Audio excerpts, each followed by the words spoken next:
Mr. Sessions, I have a copy of the transcript of your testimony before the Senate Judiciary Committee in October. You stated under oath, "I don't recall," in some form or fashion 29 times. Is that correct? I have no idea. I have a copy of the transcript of your testimony before the Senate Intelligence Committee in June. You stated under oath, "I don't recall," in some form or fashion approximately 36 times. Is that correct? I don't know. In your testimony today, you have stated, "I don't recall," at least 20 times. Is that fair to say? I have no idea. Now, on October 4th, 2016, during a TV interview with Lou Dobbs, you criticized Hillary Clinton for telling FBI investigators, "I can't remember," approximately 35 times. You also stated during that Lou Dobbs interview that the intentional failure to remember can constitute perjury. Mr. Attorney General, do you still believe that the intentional failure to remember can constitute a criminal act?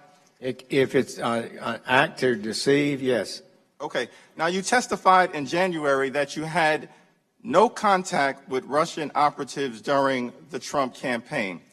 Earlier today, you testified that your story has, quote, "never changed." Is that correct? That was your testimony earlier today, that your story has never changed, correct? I believe that's fair to say. Okay. We've added things that I did not recall at the time. Right. So my statement at the time was my best recollection of the circumstances, and as things are brought up. Claiming my time, I understand. All right. Sir, you now acknowledge meeting with Ambassador Kislyak during the Republican National Convention, correct?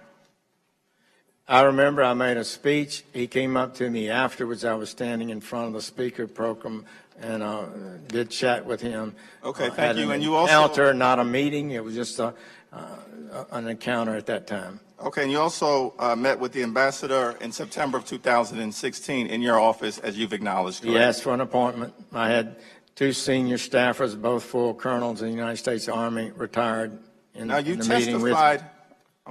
You testified in June before the Senate Intelligence Committee that you had not heard even a whisper about possible Russian involvement in the Trump campaign. Yet we understand that you attended this March 31st meeting where George Papadopoulos talked about potential communications with Russian operatives. But also, according to your third quarter 2016 FEC filing, you hosted a Trump campaign dinner meeting on June 30th, 2016 at the Capitol Hill Club. Is that right? That's correct. And your Senate reelection campaign paid for that meeting. Is that right? I think that may be so. Okay. And Carter Page and George Papadopoulos both attended that June 30th meeting, correct? That has been reported. And at that meeting, Carter Page told you that he was going to Moscow in a few days. Is that right? Yes. Okay. And thank you. He said it was a brief meeting as he was walking out the door. I don't recall that conversation, but I'm not able to dispute it. Understood. Reclaiming my time, I've got limited time available. That is not. Does that establish some sort of improper contact? I think you understand. Russians? I think you understand. He's not Russian either. You know. Understand, sir. I get to ask the questions. You provide the answers. In this capacity, you're no longer in the United States Senate. You voted in 1999 to remove Bill Clinton from office on charges of perjury, correct? That is correct. And connection. Well, there were other charges. I voted simple for question. Impeachment. Yes. Yes, understand. To remove him, actually, impeachment's in the House. In connection with that vote to remove President Clinton from office, you gave this speech on the Senate floor on February 29th, 1999, and in it, you acknowledged that while serving as U.S. Attorney, you once prosecuted a young police officer who lied in a deposition. And in that speech, you decided to prosecute that young police officer even though he corrected his testimony. Now, you've testified under oath before the Senate Judiciary Committee in January.